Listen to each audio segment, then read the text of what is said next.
Respiration. Respiration is a characteristic feature of the living things. Broadly, it is divided into aerobic and anaerobic. Aerobic is in presence of oxygen and is the complete oxidation, and anaerobic is in absence of oxygen and incomplete oxidation. There are two types of respiration, aerobic and anaerobic. In aerobic respiration, oxygen is used as terminal oxidant. Respiratory substrate is completely oxidized, and this you can see by this equation that carbohydrate in presence of oxygen is completely oxidized to carbon dioxide and water and more energy.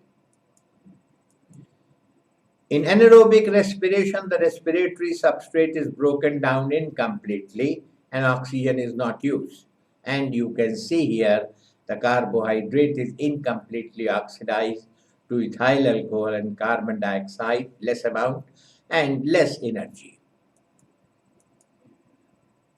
Obligate aerobes. The bacteria can perform only aerobic respiration. They are killed under anaerobic condition. Example is Bacillus subtilis and Azotobacter. And here you have the diagram of Bacillus subtilis.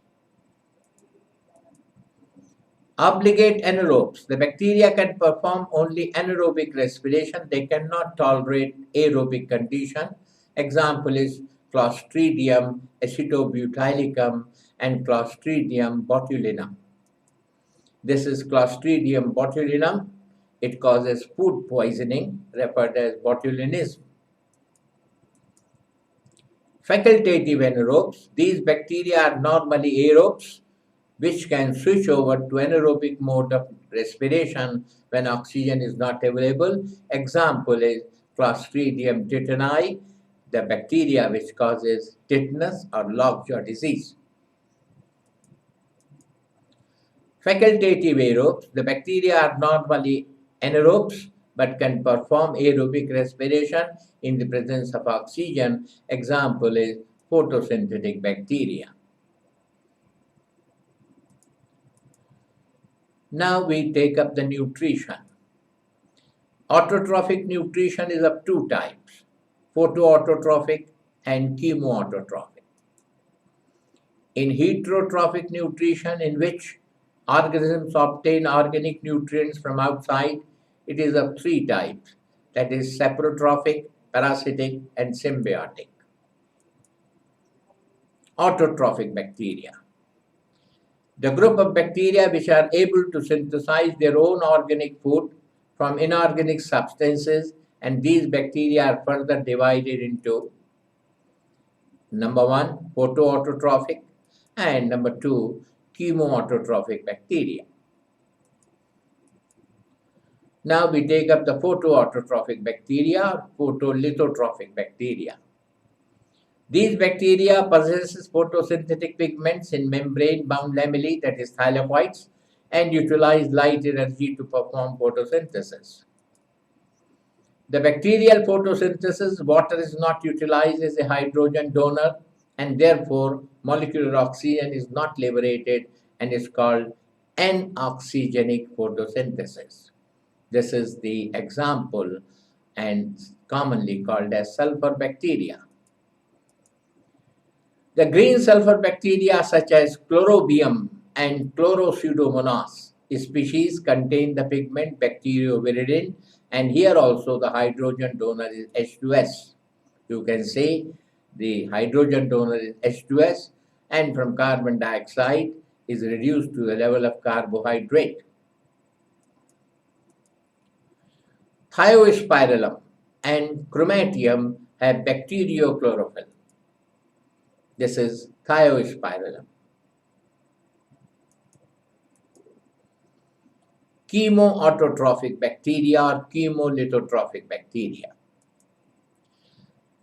You know, chemosynthesis is exergonic, chemical reaction, and here you can say the chemical energy is evolved by the oxidation of certain compounds, and let us take up some important ones. Nitrifying bacteria. Nitrosomonas are nitrite bacteria which oxidize ammonia for obtaining energy. You can see ammonia is converted into nitrites. And then you have the nitrobacter, or nitrate bacteria, which obtain energy by oxidizing nitrites to nitrates. This is Nitrosomonas, and this is Nitrobacter. Nitrosomonas is converting ammonium compounds to nitrites, and Nitrobacter nitrites to nitrates. Sulfur bacteria, Beggiatoa, picks energy for chemosynthesis by oxidizing hydrogen sulfide to sulfur. You can see H2S oxidized and produces water, and sulfur is left. This is the Beggiatoa, it's a filamentous bacteria. Methane bacteria, they oxidize methane for obtaining both energy and carbon, raw materials for the synthesis of food. Example is Methanomonas. And here you can see the equation. This is the Methanomonas. Saprotrophic bacteria breaks complex organic substances into simple and soluble substances by releasing enzymes. The dissolved substances are absorbed and assimilated by saprotrophs, and they are called as osmotrophs. Organisms which bring about physical and chemical breakdown of dead organism and their remains are called decomposers. Both gram-negative and gram-positive are active decomposers.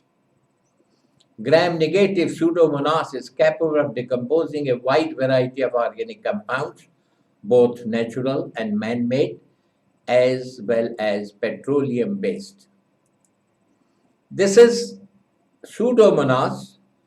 You must have read in biotechnology that Dr. Chakravarti has created a genetically engineered bacteria, that is Pseudomonas putida, which has the ability to oxidize the hydrocarbons.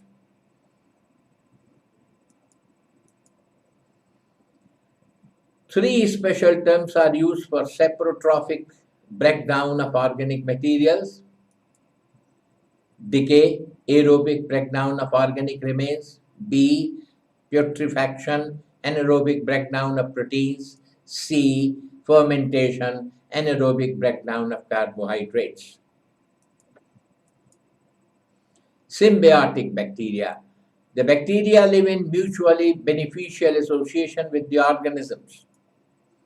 Rhizobium, you are familiar with it, is a symbiont in the root nodules of legumes. Different species of rhizobium are associated with different types of legume. For example, Rhizobium leguminosarum.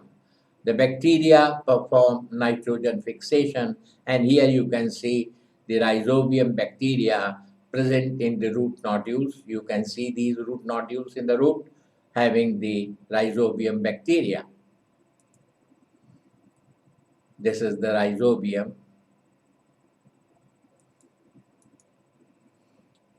Aerorhizobium present in the stem nodules of Sesbania or Ostrata. Frankia is present in root nodules of Casuarina, Elnus, that's called as elder, rubus, etc. Then comes the parasitic bacteria. The bacteria obtain nourishment from other living organisms called hosts. The parasitic bacteria may be harmless to the host, and those causing diseases are known as pathogens. The pathogenic bacteria are able to overcome host defense with the help of biochemicals such as toxins. And you know, toxins can be exotoxins. They are proteins secreted extracellularly by the mostly gram-positive and a number of gram-negative bacteria. Say, for example, cholera toxin, anthrax toxin, diphtheria toxin, tetanus toxin, and botulinum toxin. Endotoxin. They are lipopolysaccharides, protein complexes which are released on death of the bacteria. Example is gonorrhea toxin. Now you can see this is the exotoxin. botulinum toxin, which of course causes the food poisoning, and then you have the endotoxin, that is gonorrhea toxin, and you know that gonorrhea and syphilis are VD, that is the vernal diseases.